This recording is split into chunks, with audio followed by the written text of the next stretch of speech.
सिर्फ है अननेसेसरी डोगरा लोगों को हरास करना। मैं इससे पहले क्रिटिसाइज करता था विमल जी कि आप रोहिंग्या बांग्लादेशियों को जो ऑटो यहाँ पे गवर्नमेंट एम्प्लॉइयों ने ऑटो, सबसे पहले अगर आपको लगता है ऑटो ज्यादा हुआ है, गवर्नमेंट एम्प्लॉय ने 10-10 ऑटो खरीद रखे हैं। यहाँ पे कैब करो के नाम से 20 ऑटो खरीद के रखे हुए हैं और वो अपने 20 ऑटो चला रहा है। ऑनलाइन जितना यात्री आता है वो ले जाता है और इन गरीब लोगों का ये रोजगार मारा जा रहा है। रोहिंग्या जिनके पास सिटीजनशिप है ही नहीं वो ऑटो चला रहे हैं और मोस्टली गवर्नमेंट ऑफिशियल लोगों के ऑटो चला रहे हैं। उनको निकालने के लिए हमने आज से पहले कहा कि आप जितने लाइसेंस होल्डर नहीं है उनको लाइसेंस, उनके ऑटो सीधा जब्त कर दीजिए, हम आपके साथ हैं। लेकिन आज यूनिफॉर्म पे सुबह एक ट्रैफिक कर्मी यूनिफॉर्म पे चालान कर रहा है ऑटो वाले का। 3 चालान किए 3 दिन में। ये कहाँ का रूल है भाई साहब? आपने कहाँ यूनिफॉर्म इनकी प्रेस्क्राइब?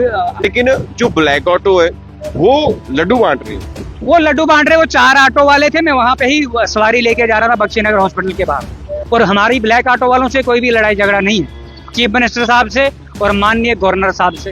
ये जो तुगलकी फरमान आपने निकाला है, इस तुगलकी फरमान का जो आपके ये ऑफिसर हैं ये कॉम्पिटेंट हैं कि नहीं? कॉम्पिटेंसी का इशू है या इंटेंशनली इनको म्युनिसिपैलिटी वाले जो ये रेवेन्यू इकट्ठा करते हैं टैक्स की श्रेणी में, इलीगल माफिया जो है इनका, वो माफिया इनको पैसा नहीं दे रहा है इसलिए कर रहे हैं। ई रिक्शा, ई ऑटो, ई कार्ट्स के लिए जो है अब स्पेशल रूट्स तय किए गए हैं। लगभग जम्मू डिस्ट्रिक्ट में आपको बताते चले 85 रूट्स तय किए गए हैं जिसपे ई रिक्शा, ई ऑटो, ई कार्ट चलेंगे। देखिए, अब ब्लैक ऑटो की बात करें, वो कहीं ना कहीं खुश है, लेकिन जो ई रिक्शा या ई ऑटो चला रहे हैं उनका क्या कहना है, उनका वर्जन क्या है इस पूरे मामले को लेकर?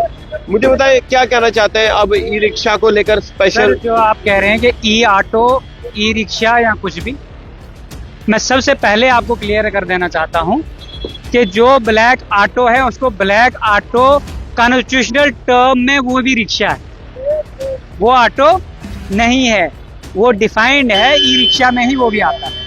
लेकिन अभी ये स्पेशल जो इलेक्ट्रिक ऑटो आ गया, जो इलेक्ट्रिक ऑटो आ गया उसको बोलते हैं ई रिक्शा, लेकिन असल में जो ब्लैक ऑटो है वो भी रिक्शा, उसको भी रिक्शा की श्रेणी में रखते हैं। पहली बात, अभी जो ये रूट तय किए उसमें ब्लैक ऑटो तो नहीं आते?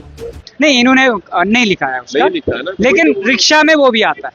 अब पहली बात तो ये है कि अगर आप एक प्रेग्नेंट लेडी को या जिसको हेल्थ का इश्यू है, जिसको इमरजेंसी मेडिकेट की जरूरत है, वो व्यक्ति 5 से 2 किलोमीटर यानी रूट सेट किया गया है सुजमा से बठिंडी मोड़ तक। बठिंडी मोड़ से नीचे वेमाल आता है, नेशनल हाईवे आता है।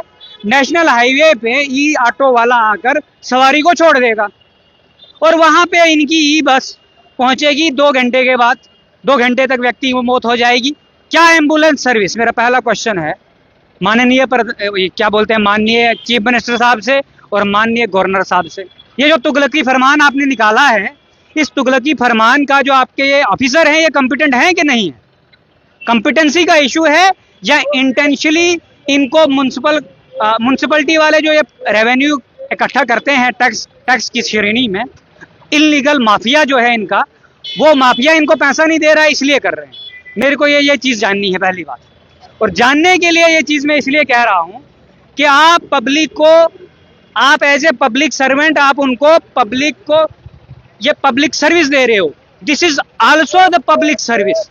ये एक एसेंशियल अकोमोडिटी है इस वक्त। क्यों? क्योंकि जो पेशेंट कहीं घर में प्रेग्नेंट लेडी होती है तो वो तुरंत ऑटो वाले को, ई ऑटो वाले को फोन करती है या ई ऑटो वाले को या ऑटो वाले को फोन करती है, जो उसको पेशेंट को हॉस्पिटल तक पहुंचाता है। और आज एक तुगलकी फरमान आता है कि ये ई ऑटो जो है ये सिर्फ उस पेशेंट को कहां से उठा के लाएगा, सुजमा से वेवमाल तक। वहां से आगे क्या पेशेंट मेटाडोर में हॉस्पिटल के अंदर जाएगा? क्या प्रेग्नेंट लेडी इसके अंदर हॉस्पिटल जाएगी? आप बोलते हो लास्ट माइल कनेक्टिविटी। आप अच्छे से सेंट्रल गवर्नमेंट का ऑर्डर पढ़िए, रेस्ट ऑफ इंडिया की पॉलिसी पढ़िए। उस पॉलिसी के अंदर लास्ट माइल कनेक्टिविटी के लिए वो जो 10 की स्पीड से ई रिक्शा चलता है खुला वाला, उसके लिए है, ना कि ई ऑटो। इसकी कैपेसिटी पता है दौड़ने की? आपकी गाड़ी से तेज दौड़ता है ये। नॉर्मल 45 स्पीड पे हाईवे पे गाड़ियां चलती हैं यहाँ पे डीसी रोड पे, यहाँ पे तो 30 की स्पीड में गाड़ी नहीं चलती, इसको क्या है चलने में? क्या दिक्कत है भाई साहब? कौन सी दिक्कत है? कोई दिक्कत नहीं है। ये सिर्फ है अननेसेसरी डोगरा लोगों को हरास करना। मैं इससे पहले क्रिटिसाइज करता था विमल जी कि आप रोहिंग्या बांग्लादेशियों को जो ऑटो यहाँ पे गवर्नमेंट एम्प्लॉइयों ने ऑटो, सबसे पहले अगर आपको लगता है ऑटो ज्यादा हुआ है, गवर्नमेंट एम्प्लॉय ने 10-10 ऑटो खरीद रखे हैं। यहाँ पे कैब करो के नाम से 20 ऑटो खरीद के रखे हुए हैं और वो अपने 20 ऑटो चला रहा है। ऑनलाइन जितना यात्री आता है वो ले जाता है और इन गरीब लोगों का ये रोजगार मारा जा रहा है। मैं ट्रांसपोर्ट कमिश्नर से भी कहना चाहता हूँ और सतीश शर्मा जी से भी कहना चाहता हूँ, जनाब आपको तो जम्मू के लोगों ने वोट दे के बनाया हुआ है कैबिनेट मंत्री, आप ट्रांसपोर्ट के कैबिनेट मंत्री हो, आप मुझे बताइए कि आप इन ऑटो वालों का रोजगार छीन रहे हो। और इनकी देखिए रोजगार छीनना दूसरी बात है, कॉन्स्टिट्यूशनल ऑर्डर या फंडामेंटल राइट का वायलेट करना स्टेट को कोई अधिकार नहीं है, लेकिन ये कर रहे हैं। मुझे बताएं मूवमेंट जो रिस्ट्रिक्टेड मूवमेंट कर रहे हैं, बोलिए, जो मूवमेंट रिस्ट्रिक्टेड, आपकी मूवमेंट और आपका प्रोफेशन, इसको रिस्ट्रिक्शन ऑल ओवर इंडिया में, अगर आप इंडियन सिटीजन हो आपको कोई नहीं रोक सकता। यूपी वाले को ऑटो चलाने से आप नहीं रोक सकते हो यहाँ पे, लेकिन जम्मू कश्मीर वाले को रोकोगे।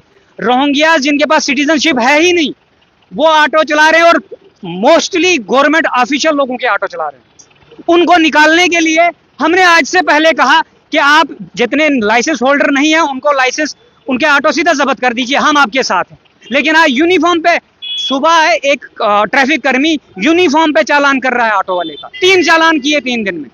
ये कहाँ का रूल है भाई साहब? आपने कहाँ यूनिफॉर्म इनकी प्रेस्क्राइब रूल्स जो है तय किए गए हैं। हाँ, इसमें तो मुझे आप खफा लग रहे हैं, आपके लेकिन मैं सबसे बड़ी बात तो ये, लेकिन जो ब्लैक ऑटो है वो लड्डू बांट रही है। वो लड्डू बांट रहे, वो 4 ऑटो वाले थे, मैं वहां पे ही सवारी लेके जा रहा था बख्शीनगर हॉस्पिटल के बाहर, और हमारी ब्लैक ऑटो वालों से कोई भी लड़ाई झगड़ा नहीं है। ऑटो है, मैं कह रहा हूँ वो रिक्शा की श्रेणी में सारे आते हैं, हमें ब्लैक और व्हाइट नहीं करना है। ये गाड़ी आई है WHO, कोई हिंदुस्तान के प्रधानमंत्री ने नहीं, WHO ने रिकमेंडेशन दी है कि पोल्यूशन फ्री कंट्रियां करनी है। पोल्यूशन फ्री कंट्री तब होगी जब बैटरी ऑटो रोड पे चलेगा, पोल्यूशन क्रिएट नहीं होगा, ये धुआं नहीं उठेगा पेट्रोल का। तो आप पोल्यूशन फ्री इसको कर रहे हो कि मोहल्ले गली कोचों में ये ऑटो चलेगा और मेन रोड हाईवेयों पे पेट्रोल और डीजल गाड़ियां चलेंगी। आप मुझे बताइए जो रूट रिस्ट्रिक्टेड हुए किस वजह से, कि रघुनाथ से जो ट्रैक जाता है इसमें जाम लगता है, ऊपर जाम लगता है। हाई कोर्ट की डबल बेंच की जजमेंट है म्युनिसिपैलिटी के लिए कि 1 इंच किसी उद्योगपति को बाहर अपना छत नहीं लाना है। कितना इंप्लीमेंट हुआ मेरे पास वीडियोस पड़ी हैं। मुबारक मंडी चले जाइए, ये क्या बोलते हैं अपना पुरानी मंडी चले जाइए, बाहर कितने छत निकले हैं।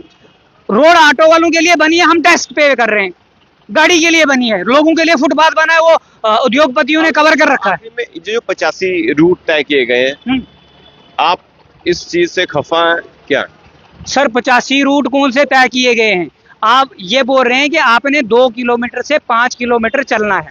मेरा पहला सवाल गवर्नर साहब से है, ये जो इनकम्पिटेंट आपने कमिश्नर सेक्रेटरी बिठा रखा है, 1.5 साल से इनकम्पिटेंट इसलिए बोल रहा हूं, कल वो मेरे ऊपर डिफेमेशन भी कर सकते हैं और आपके दर्शक भी मुझे देख रहे हैं।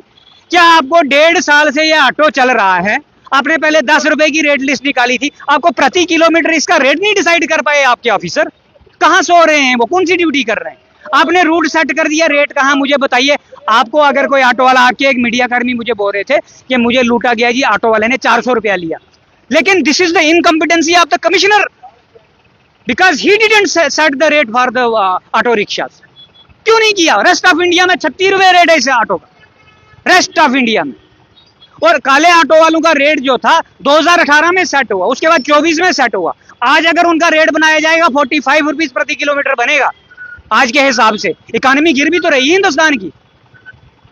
इन अनपढ़ सरकार को कौन समझाएगा? ये बोल के राजी नहीं है, अपने मुंह खोल के कोई एमएलए राजी नहीं। कल मेरे को विक्रम रंधावा साहब मिले थे, मैंने उनको कहा मैं ऑटो रिक्शा चलाता हूँ, कॉमर्स कॉलेज में पढ़ा चुका हूँ, MM कॉलेज में पढ़ा चुका हूँ, मैं ऑटो रिक्शा चला रहा हूँ। हमारी हेल्थ एंड वेलनेस की पोस्ट जो थी वो डायरेक्टर ने होल्ड कर दी। आपके जमाने में गेस्ट फैकल्टी लगाते थे, वो भी रिमूव कर दिया। तो आप अपोजिशन में क्या कर रहे हो? वो बोलता 50 बंदे लेकर मेरे पास आ जाओ जी, फिर मैं बात करूंगा।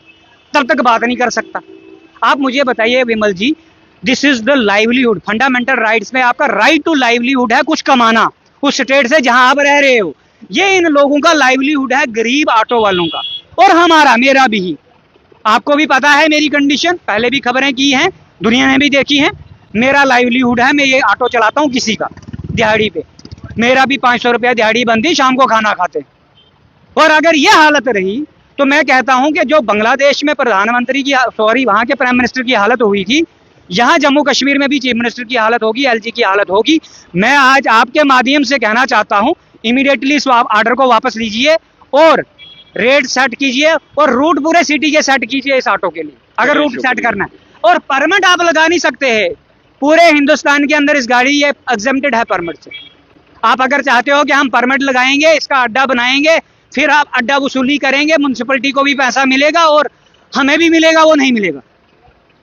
और ये मेरी माननीय कैबिनेट मंत्री से भी, अगर सतीश शर्मा साहब मुझे देख रहे हैं, मैं आपके पास 10 बार लेटर लेके आया हूँ रीइंस्टेट करने के लिए, आपसे नहीं हुआ, लेकिन ऑटो चला रहा हूँ, ये मत छीनिए हमसे। अगर ये भी छीना जाएगा, आज अल्टीमेटम दिया वेवमाल से, कल से हम पूरे ऑटो वाले, आपके माध्यम से कह रहा हूँ, सारे ऑटो वाले मेरे साथ आ जाए, मोहम्मद खालिक उनके साथ खुद रोडों पे आएगा और पूरे जम्मू सिटी में प्रदर्शन होगा। तो देखिए, अभी जो रूट तय किए गए हैं उसको लेकर जो है ई रिक्शा चालक और ई ऑटो चालक जो है वो खफा है। वो कह रहे हैं कि ये जो रूट तय किए गए हैं 5 किलोमीटर के आसपास, वो कहीं ना कहीं ये कह रहे हैं वो ठीक नहीं है, अब ये प्रदर्शन भी करेंगे। अब आपको क्या लगता है, खबर देखकर अपनी राय जरूर कमेंट बॉक्स में रखिएगा। देखते रहिए जेके मीडिया। धन्यवाद, जय हिंद।